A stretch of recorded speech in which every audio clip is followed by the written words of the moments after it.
Hello welcome back to my channel. ಇವತ್ತು ನೀವು ನೋಡ್ತಾ ಇದ್ದೀರಲ್ಲ ಹಾಗಲಕಾಯಿ ಚಿಪ್ಸ್ ಮಾಡೋಣ ಅಂತಂದ್ಬಿಟ್ಟು ನಮ್ಮ ಗಿಡದಲ್ಲೇ ಹಾಗಲಕಾಯಿ ತುಂಬ ಬಿಟ್ಟಿದ್ದು, ಪಲ್ಯ ಎಲ್ಲ ಮಾಡಿದ್ವಲ್ಲ, ಈ ಸಲ ಚಿಪ್ಸ್ ಮಾಡೋಣ ಅಂತಂದ್ಬಿಟ್ಟು ಹಾಗಲಕಾಯಿ ಎಲ್ಲ ಹಾರ್ವೆಸ್ಟ್ ಮಾಡ್ತಾಯಿದ್ದೀವಿ.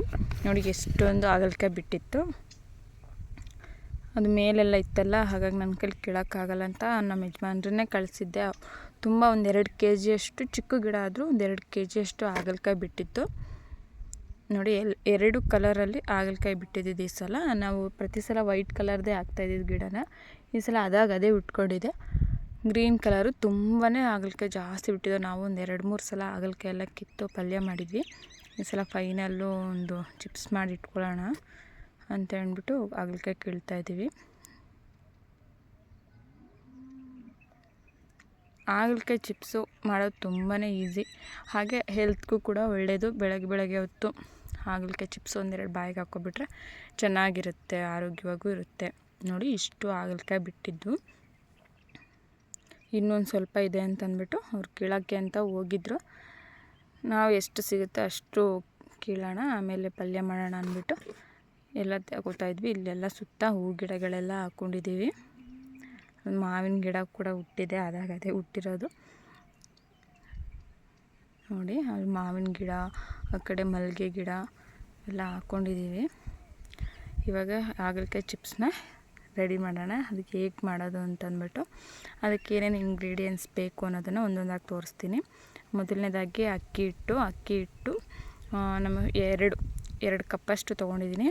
ಅದೇ ಕಪ್ಪಲ್ಲಿ 1 ಕಪ್ ಆಗೋಷ್ಟು ಕಾರ್ನ್ಫ್ಲೋರ್ ತೊಗೊಂಡಿದ್ದೀನಿ. ಫ್ಲೇವರ್ಗೆ ಅಂತ ಸ್ವಲ್ಪ 1 ಸ್ಪೂನ್ ಆಗೋಷ್ಟು ಸೋಂಪು ಕಾಳು ತೊಗೊಂಡಿದ್ದೀನಿ. ಹಾಗೆಯೇ 1 ಸ್ಪೂನ್ ಆಗೋಷ್ಟು ಗರಂ ಮಸಾಲ.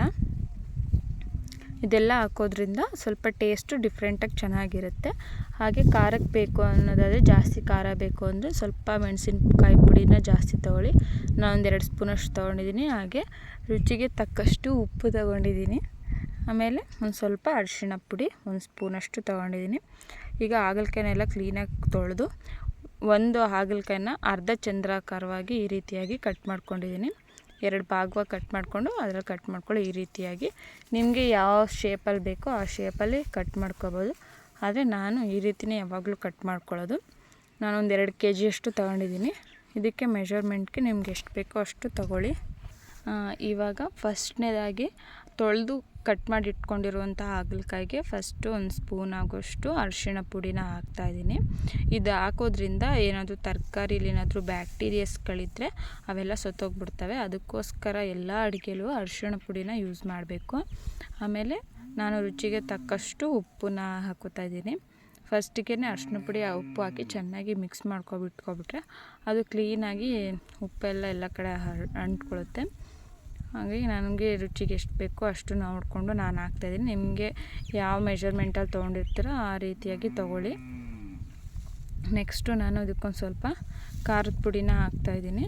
ಖಾರ ಒಂದು ಸ್ವಲ್ಪ ಜಾಸ್ತಿ ಇದ್ರೂ ನಡೆಯುತ್ತೆ, ಯಾಕಂದರೆ ಹಾಗಲಕಾಯಿ ಕಹಿ ಇರೋದ್ರಿಂದ ಸ್ವಲ್ಪ ಖಾರ ಜಾಸ್ತಿ ಆದ್ರೂ ಏನು ಆ ಥರ ಖಾರ ಅಂತ ಏನು ಅನಿಸಲ್ಲ. ನೀವು ಬೇಕು ಅಂದರೆ ಫುಡ್ ಕಲರ್ನ ಯೂಸ್ ಮಾಡ್ಕೋಬೋದು. ನಾನೇನಿಲ್ಲಿ ಯೂಸ್ ಮಾಡಿಲ್ಲ. ನಾನು ಖಾರದ ಪುಡಿನೇ ಒಂದು ಸ್ವಲ್ಪ ಜಾಸ್ತಿಯಾಗಿ ಯೂಸ್ ಮಾಡ್ಕೊಂಡಿದ್ದೀನಿ. ಆಮೇಲೆ 1 ಸ್ಪೂನ್ ಆಗೋಷ್ಟು ಗರಂ ಮಸಾಲೆನ ಇದು ಫ್ಲೇವರ್ಗೋಸ್ಕರ ಚೆನ್ನಾಗಿರಲಿ ಅಂತ ಹಾಕಿದ್ದೀನಿ. ಹಾಗೆ ಸೋಂಪು ಕಾಳು 1 ಸ್ಪೂನಷ್ಟು ಹಾಕ್ಕೊಂಡಿದ್ದೀನಿ. ಅದು ಮಧ್ಯೆ ಸಿಕ್ತಿದ್ರೆ ಒಂದು ಸ್ವಲ್ಪ ಈ ಮಸಾಲೆ ಎಲ್ಲ ಆಗಿರೋದ್ರಿಂದ ಗ್ಯಾಸ್ ಟ್ರಬಲು ಆ ಥರ ಏನಾದರೂ ಗ್ಯಾಸ್ಟ್ರಿಕ್ ಏನಾದರೂ ಆಗಿದ್ದರೆ ಇದೆಲ್ಲ ನಿವಾರಣೆ ಆಗುತ್ತೆ.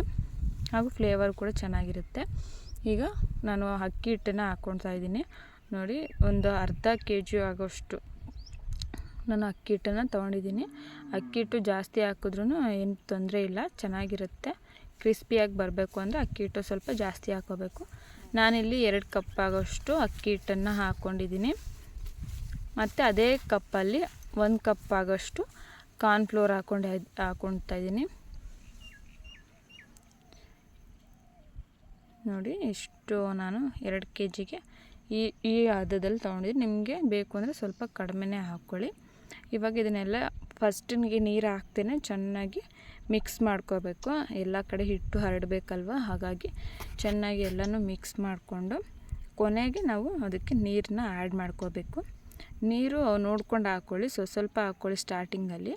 ಆಮೇಲೆ ಬೇಕಾದರೆ ಗಟ್ಟಿ ಆಗಿದ್ದರೆ ನೋಡ್ಕೊಂಡು ಹಾಕ್ಕೊಳ್ಳಿ. ಏನಕ್ಕೆ ಉಪ್ಪು ಹಾಕಿರೋದ್ರಿಂದ ಸ್ವಲ್ಪ ಹೊತ್ತು ಆದಮೇಲೆ ಹಾಗಲಕಾಯಿಲಿರುವಂಥ ನೀರನ್ನೇ ಬಿಟ್ಕೊಳ್ಳುತ್ತೆ. ನೋಡಿ ಈ ರೀತಿಯಾಗಿ ಪಕೋಡ ಮಾಡ್ತೀವಲ್ಲ ಆ ಹದದಲ್ಲಿ ನಾವನ್ನ ಕಲಿಸ್ಕೋಬೇಕು. ಅದು ಹಿಟ್ಟು ಒಳಗಡೆ ಹಾಗಲಕಾಯಿ ಹಿಂಗೆ ಹಿಡ್ಕೊಂಡ್ರೆ ಸ್ಪೂನಿಂದ ಉದುರಬೇಕು, ಆ ರೀತಿಯಾಗಿ ಕಲಿಸ್ಕೋಬೇಕು. ಜಾಸ್ತಿ ಹಿಟ್ಟು ಇರಬಾರ್ದು. ನಾವು ಪಕೋಡ ಶೇಪಲ್ಲಿ ಮಾಡೋ ಹದಕ್ಕೆ ಕಲಿಸ್ಕೊಂಡ್ರೆ ಸಾಕು. ಅದನ್ನು ಒಂದು ಸ್ವಲ್ಪ ಹೊತ್ತು, ಒಂದು ಅರ್ಧ ಗಂಟೆ ಫ್ರಿಡ್ಜಲ್ಲಿ ಇಟ್ಬಿಡಿ. ಆವಾಗ ಏನಾಗುತ್ತೆ ಅಂದರೆ ಮಸಾಲೆ ಎಲ್ಲ ನೀಟಾಗಿ ಸೆಟ್ ಆಗುತ್ತೆ, ಆಗ ಟೇಸ್ಟು ಚೆನ್ನಾಗಿ ಬರುತ್ತೆ, ಉಪ್ಪು ಖಾರ ಎಲ್ಲ.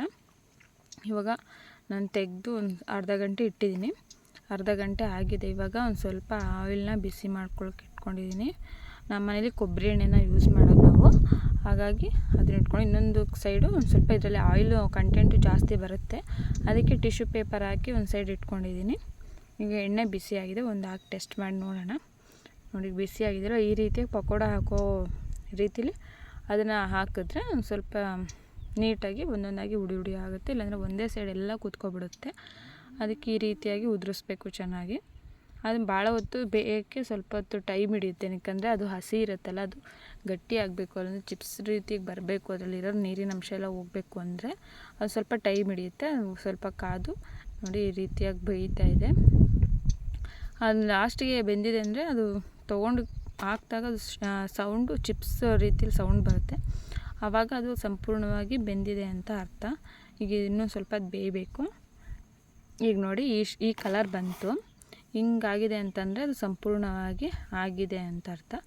ಈ ರೀತಿಯಾಗಿ ಮನೆಯಲ್ಲೇ ಮಾಡಿ ಇಟ್ಕೊಂಡಿರುವಂಥ ಚಿಪ್ಸ್ನ ಮಕ್ಳಿಗೂ ಕೊಡೋದ್ರಿಂದನೂ, ಮಕ್ಕಳು ಈಗ ಹಾಗಲಕಾಯಿ ಅಂದರೆ ಸಾಮಾನ್ಯವಾಗಿ ತಿನ್ನಲ್ಲ, ಈ ರೀತಿಯಾಗಿ ಚಿಪ್ಸ್ ಮಾಡಿಕೊಡೋದ್ರಿಂದ ಅವ್ರಿಗೆ ಹಾಗಲಕಾಯ್ದು ಕಹಿ ಅಂಶ ಅಷ್ಟು ಇರಲ್ವಲ್ಲ, ಹಾಗಾಗಿ ಚೆನ್ನಾಗಿ ತಿಂತಾರೆ. ಇದರಿಂದ ಆರೋಗ್ಯಕ್ಕೂ ಒಳ್ಳೆಯದು. ನೋಡಿ ಈ ರೀತಿಯಾಗಿ ಬಂದಿದೆ, ಎಷ್ಟು ನೀಟಾಗಿ ಕಾಣಿಸ್ತಿದೆ ಅಲ್ವಾ, ಅಂಗಡಿಯಲ್ಲಿ ಹೇಗೆ ಮಾಡಿರ್ತಾರೋ ಹಾಗೆ ಕಾಣಿಸ್ತಿದೆ. ಹಾಗೆ ತುಂಬಾ ಕ್ರಿಸ್ಪಿಯಾಗಿದೆ. ನೋಡಿ ಎಷ್ಟು ಪ್ರೆಸ್ ಮಾಡಿದ ತಕ್ಷಣ ಯಾವ ರೀತಿಯಾಗಿ ಪುಡಿ ಪುಡಿ ಆಗ್ತಿದೆ, ಅದರಲ್ಲಿ ಈಗ ನೀರಿನ ಅಂಶ ಒಂದು ಸ್ವಲ್ಪನೂ ಇಲ್ಲ. ಈ ರೀತಿಯಾಗಿ ಎಲ್ಲ ಪುಡಿ ಪುಡಿ ಆಗ್ತಾಯಿದೆ, ಆ ರೀತಿಯಾಗಿ ಬೇಯಿಸಬೇಕು ಚೆನ್ನಾಗಿ.